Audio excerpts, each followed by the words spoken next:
up, you beautiful bastards? Hope you're having a fantastic Thursday. Welcome back to the Philip DeFranco Show, and let's just jump into it. And the first thing we're going to talk about today is Sarah Jeong. Now, right now, Sarah is a senior writer for The Verge, but yesterday it was reported that she is joining the New York Times editorial board. And what soon followed is something we have seen more and more of as of late, people finding her old tweets and throwing them out now. Tweets that many people characterize as racist or at the very least bigoted. Most of the tweets seeming to be from late 2014, things like hashtag cancel white people, dumbass fucking white people marking up the internet with their opinions like dogs pissing on fire hydrants. Oh man, it's kind of sick how much joy I get out of being cruel to old white men. White men are bullshit. You get the point. And this whole situation gained more and more steam, and then we saw two responses. The first of which came from New York Times PR. They wrote, "We hired Sarah Jeong because of the exceptional work she has done covering the internet and technology at a range of respected publications. Her journalism and the fact that she is a young Asian woman have made her a subject of frequent online harassment. For a period of time, she responded to that harassment by imitating the rhetoric of her harasser. She sees now that this approach only served to feed the vitriol that we too often see on social media. She regrets it, and the Times does not condone it." We had candid conversations with Sarah as part of our thorough vetting process, which included a review of her social media history. She understands that this type of rhetoric is not acceptable at the Times, and we are confident that she will be an important voice for the editorial board moving forward. And the other statement came from Sarah herself, who tweeted out this post, reading, "As a woman of color on the internet, I have faced torrents of online hate, often along this vein. One saying, 'If I saw you, I would sock you right in your lesbian face.' The other, 'Shut the fuck up, you dog-eating, not even gonna say it.' And Sarah writes, 'I engaged in what I thought of at the time as counter-trolling. While it was intended as satire, I deeply regret that I mimicked the language of my harassers. These comments were not aimed at a general audience because general audiences do not engage in harassment campaigns. I can understand how hurtful these posts are out of context and would not do it again.'" We've also seen editorial leadership from The Verge speaking out, issuing a statement saying newsrooms must stand up to targeted campaigns of harassment, mentioning the harassment against Sarah and saying many of those now reacting to these tweets have intentionally taken them out of context. And she has since received an unrelenting stream of abuse from strangers on the internet. Adding, "As the editors of The Verge, we want to be clear. This abusive backlash is dishonest and outrageous. The trolls engaged in this campaign are using the same tactics that exploded during Gamergate, and they have been employed in recent years by even broader audiences amid a rise in hostility towards journalists." Now, to her in the New York Times statement, there has of course been pushback, many pointing out that the idea of counter-trolling really doesn't seem to make sense since most of these were just public statements and not direct acts. We also have people saying, no, the whole point of posting these publicly is if you're already getting harassment, it's like then continuing to hit the hornet's nest. But you also had people arguing that there is a double standard here. People asking, would the New York Times be as understanding if instead of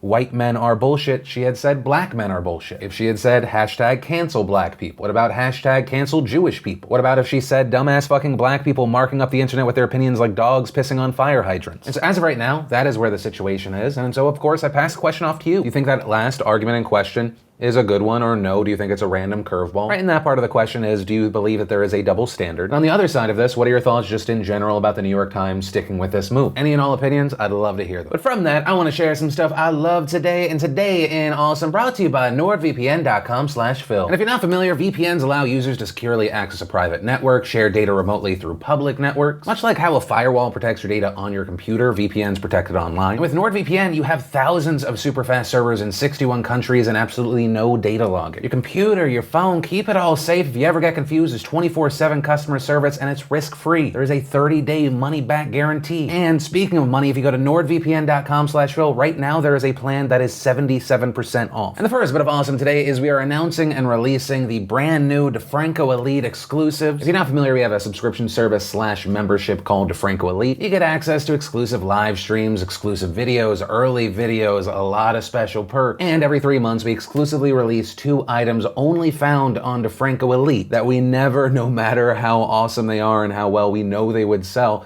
again. In this quarter, as of today, we are releasing the We Inspire, We Build, We Grow, We Change Minds poster. So if you want to snag that while you can before it goes away and or get some perks, link down below. Then we got a trailer for season 4 of my favorite bros show, Ballers. Why do I watch it? Because The Rock's in it. When do I watch it? Usually when I can do something else and also kinda only sort of pay attention. You know, not every show needs to be Breaking Bad or Westworld where you need to focus at every individual scene. You know, sometimes you need a little of the show that fills in what Entourage gave a lot of people, but also with The Rock. Then we got a trailer for King of Thieves with Michael Caine. Life Now gonna ask a question I sometimes ask, what if you never left the pool? Then we had Seeker asking and answering why you can't just swim straight across the ocean. Then we got an honest trailer for Octopath Traveler, a game that I have downloaded even though I know I'll never have the time to play it. Then we had Video Game Donkey, just being him. That's all I'm giving you with this one. Then we had Al Roker on First We Feast. Then in completely random money awesome, yesterday I said one person who retweets my tweet to yesterday's video, they would be winning $500. That tweet ended up getting over 33,000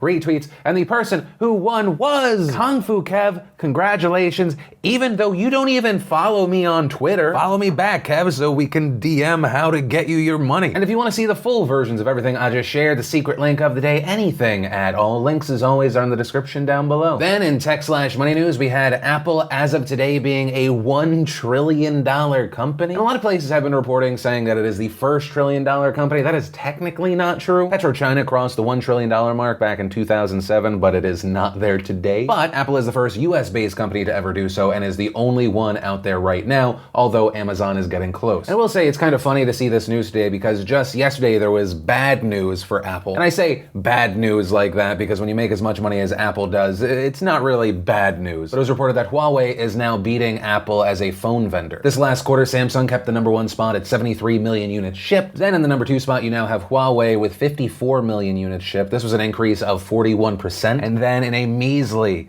disgusting, embarrassing third place, you had Apple with 41 million units. So they're a $1 trillion company. The fact that they're even in third place with their walled garden approach where they're able to profit like no other, that's a win. And then in international news, let's talk about what's happening in Zimbabwe. Now on Monday, Zimbabwe held their first presidential election since Robert Mugabe was ousted from power in November of last year. And to bring everyone up to speed, a quick history of Zimbabwe and Mugabe. Robert Mugabe has held on to power in Zimbabwe for nearly 40 years, ever since he and his political party ZANU-PF helped Zimbabwe achieve independence from the UK. And since the late 90s, elections in the country have been widely considered a sham, and international observers weren't even allowed to watch them. Also due to economic practices and a corrupt government, Zimbabwe's economy stagnated and inflation soared. I mean, we're talking to the point where they were printing 100 trillion Zimbabwe dollar bills. And so it's a broad statement, but in general, people were fed up. Even Mugabe's own party was fed up and he was voted out of office. And ZANU-PF appointed Emerson Mnangagwa, who I am going to now refer to as EM. My tongue is too fat and stupid to say that name over and over again. But they appointed him president until Monday's election. And Monday's election was both presidential and parliamentary. ZANU-PF had EM running to be president, and their biggest rival was Nelson Chamisa. And Nelson was from the MDC Alliance. And in massive international news, for the first time in nearly 2 decades, international observers were allowed to come and actually watch the election process. And regardless of whoever was going to win, many Zimbabweans were just hopeful for some meaningful change in the country. And in the lead up to the election, we saw supporters of EM hold a massive rally last Saturday at National Stadium in the capital. The general feeling's been that EM would win, and he would win by a large margin. And EM's mantra has been Zimbabwe is open for business, saying his mission is to open Zimbabwe to foreign investors and attempt to turn around the economy. And on the other side, you have his main opponent, Chamisa, who is very popular with young voters. And in Zimbabwe, that's incredibly meaningful because that's more than 40% of registered voters. However, he's been criticized for what people have called likely extravagant promises. Things like plans to build a bullet train to Zimbabwe to bring the Olympics there. But he's also considered very optimistic and a realistic opponent for EM. However, things were not entirely peaceful, and there was an attempted assassination of EM in June. Several people ended up being injured, but EM vowed that the attempt wouldn't distract or detract from the election. So, come election time on Monday, what we ended up seeing is that 70% of the 5 million registered voters turned up to vote. The atmosphere in general was described as peaceful. There were rallies for both sides. And then on Tuesday, the MDC Alliance announced that Nelson Chamisa had won the presidential election, despite the fact that the Zimbabwe Electoral Commission, the ZEC, they hadn't released any official number yet. And in fact, it took until Wednesday for the ZEC to announce any victories, and that was only for parliament. And there, ZANU-PF won in a landslide with 144 seats so far compared to MDC Alliance's 64, those out of a total of 210 seats. And this is a massive parliamentary victory for the ZANU-PF because they have a 2/3 majority, which is notable because those are the votes you need to change the constitution at will. However, as far as the presidency is concerned, ZEC has delayed in announcing the winner. And so ZEC's announcement on Wednesday set off protests across the country, including massive ones in the capital. Supporters of Chamisa in general furious over the ZEC's delay in announcing a presidential winner, as well as the results of the parliamentary vote. Many claiming that ZEC is corrupt and controlled by ZANU-PF, a claim they have long had and why they wanted international observers at the election. And on that note, foreign observers have said they want ZEC to address concerns about fraud by being more transparent about the process and to announce a winner quickly. Now, the protests at the Capitol were peaceful at first, with many Chamisa supporters shouting, "We support Nelson Chamisa."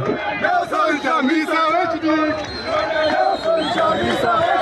You've seen Nelson Chamisa himself double down on his claim that he won the popular vote, tweeting, "Thank you, Zimbabwe. I'm humbled by the support you have given to me as a presidential candidate. We have won the popular vote. You voted for change in this past election. We have won this one together. No amount of results manipulation will alter your will. Hashtag God is in it." But unfortunately, things escalated quickly, and from here, the timeline is very confusing and there are accusations being thrown by both sides. But here's what we know for sure. Riot police were called to deal with the protesters, some of which that had turned somewhat violent or at the very least destructive, tearing down ZANU-PF signs and billboards of EM's face. There was other minor property damage. Riot police began using tear gas and water cannons on the protesters, who in turn refused to disperse. From there, the military was called for, as of right now, an unknown reason, and the violence ramped up quickly. There's videos of people being beaten by the soldiers and police, tear gas being shot, live ammunition being shot into crowds. There are reliable reports that 6 and possibly more have been killed and an unknown amount injured. Armored military vehicles have also been videoed cruising through the Capitol trying to keep the peace and squash the riots. And of course, during all of this, MDC reporters are adamant that the vote was being stolen from them. One supporter saying, "I'm feeling angry at what ZEC and ZANU-PF are doing. They are conniving together to steal our votes. We are here to defend our vote. We are not going anywhere. The soldiers were shooting at us with live bullets. We are saying to ZANU-PF and ZEC, enough is enough." We also heard from an MDC Alliance spokesman who said, "The results are a gimmick to try and prepare Zimbabwe for a rigged election. If President Chamisa wins this election, then the people of Zimbabwe will have their government." And while the government has been heavily criticized for their use of violence and excessive force in dealing with protesters, especially the use of soldiers on civilians, they are currently defending themselves by claiming that MDC Alliance is the one to be blamed. EM saying in a video statement, "We hold the opposition MDC Alliance and its whole leadership responsible for this disturbance of national peace, which was meant to disrupt the electoral process.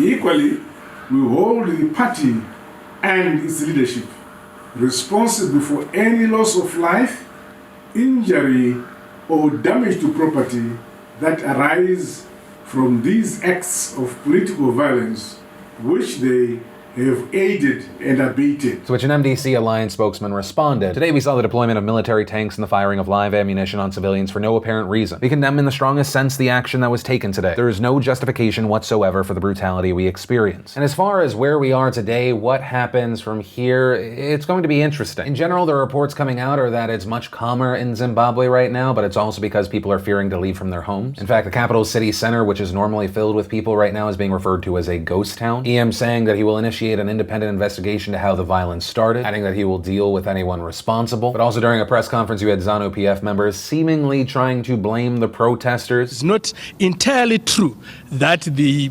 protesters were not armed. They caused massive damage to property. They also caused massive damage to innocent people who were going about their own chores. It is not at this moment that we should try and apportion blame. Let us allow investigations to be complete and the truth will then be revealed. There are also reports that ZANU-PF and MDC Alliance are in talks about how to ease the tensions here, but a lot of this will likely depend on who the ZEC officially declares the winner of the presidential election. And technically, by law, they have until Saturday to announce a winner, so we will be seeing what happens very soon. But for right now, in this moment, it's a waiting game. And of course, remember, this is the Philip DeFranco Show. It is also supposed to be a conversation, so whether it be this last story, the first one, anything in between, let me know what you're thinking in those comments down below. Also, while you're at it, hit that like button if you're new here. Of course, hit that subscribe button. But that said, of course, as always, my name's Philip DeFranco. You've just been filled in. I love your faces, and I'll see you tomorrow.